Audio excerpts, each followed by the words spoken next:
Tahukah Anda, otak merupakan bagian tubuh yang paling penting bagi manusia? Sekarang angkat tangan Anda dan letakkan pada dahi. Tepat di situ, ada bagian otak yang paling istimewa. Bagian itu disebut prefrontal cortex atau disingkat PFC. Menurut peneliti otak Jordan Grafman, PFC ini hanya ada pada otak manusia, sehingga membedakan kita dengan binatang. Bagian ini diciptakan dan dirancang khusus oleh Tuhan supaya manusia mampu memilih dan memiliki etika.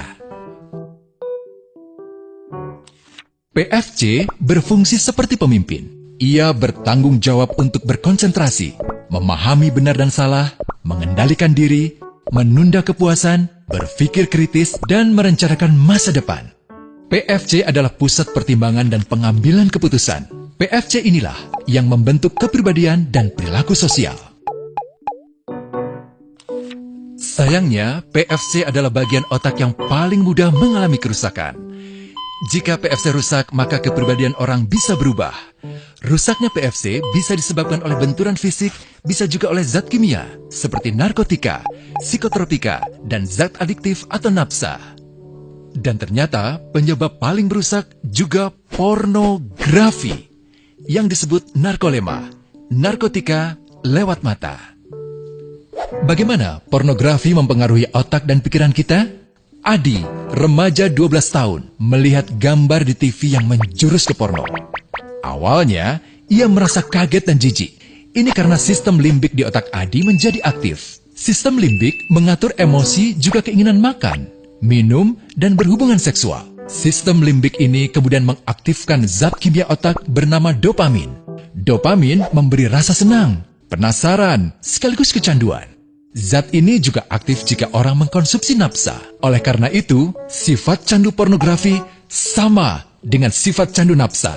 Otak akan mengingat apa yang membuat Adi senang dan bagaimana ia memperolehnya. Jika Adi mendapatkan pembinaan akhlak, etika yang baik, dan patuh pada norma sosial, dorongan melihat pornografi, meskipun menyenangkan, akan ia abaikan. Namun karena hal itu tidak ada pada diri Adi, ketika ia sedang merasa bosan dan ingin mencari kesenangan, otak akan mendorongnya agar melihat pornografi lagi. Namun lama-lama, Adi bosan melihat jenis gambar yang sama, dan butuh yang lebih porno untuk memicu rasa senang. Sekarang, dengan internet, pornografi menjadi jauh lebih mudah didapat. Pertama, Adi membuka internet dan tidak sengaja melihat gambar yang menjurus ke porno. Berikutnya, ia sengaja membuka lagi untuk melihat yang lebih porno. Awalnya melihat yang sedikit terbuka, lama-lama semuanya terbuka. Awalnya melihat 1 menit, lama-lama 1 jam.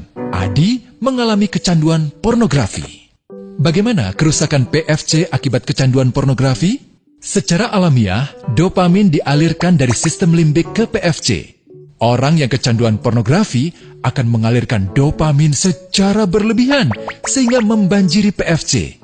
PFC menjadi tidak aktif karena terendam dopamin. Semakin sering PFC tidak aktif, ia akan semakin mengerut dan fungsinya terganggu. Sistem limbik justru akan berkembang semakin besar karena terus mengaktifkan dopamin, sehingga Adi cenderung untuk terus mencari kesenangan tanpa takut atas akibatnya. Jika tidak ditangani segera, Adi berpeluang besar menjadi pelanggan pornografi seumur hidup dan mengalami kerusakan otak di bagian PFC. Awalnya, ia akan kehilangan konsentrasi, penurunan kemampuan menimbang benar dan salah, serta berkurangnya kemampuan mengambil keputusan. Lama-lama, besar kemungkinan ia akan melakukan masturbasi, oral seks, hubungan seksual suka sama suka, dan mudah berganti-ganti pasangan seksual. Pernikahan dianggap tidak penting. Pasangan dianggap hanya sebagai objek seksual semata, cenderung merendahkan derajat dan kehormatan lawan jenis. Selera hubungan seksualnya pun tidak sehat dan seenaknya, kasar sampai tega memperkosa. Manusia jadi tidak ada bedanya dengan binatang. Inilah dampak yang terjadi akibat kerusakan PFC. Ahli bedah otak Donald Hilton Jr. mengatakan, jika difoto menggunakan alat magnetic resonance imaging, otak yang rusak akibat pornografi memperlihatkan hasil yang sama dengan otak yang rusak karena kecelakaan. Ia juga mengatakan, Berbeda dengan dampak nafsa yang merusak otak di 3 bagian, pecandu pornografi yang sudah melakukan hubungan seks dengan anak-anak mengalami kerusakan otak di 5 bagian. Terbukti, pornografi pada anak lebih bersifat merusak karena PFC belum matang dengan sempurna. Tapi untungnya, otak anak yang belum sempurna ini masih mudah dibentuk.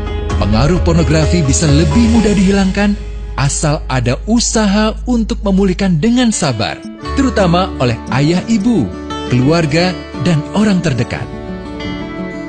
Pelajari bagaimana mencegah dan menangani anak yang terkena pornografi. Mari lindungi generasi kita dari bencana pornografi dan kejahatan seksual.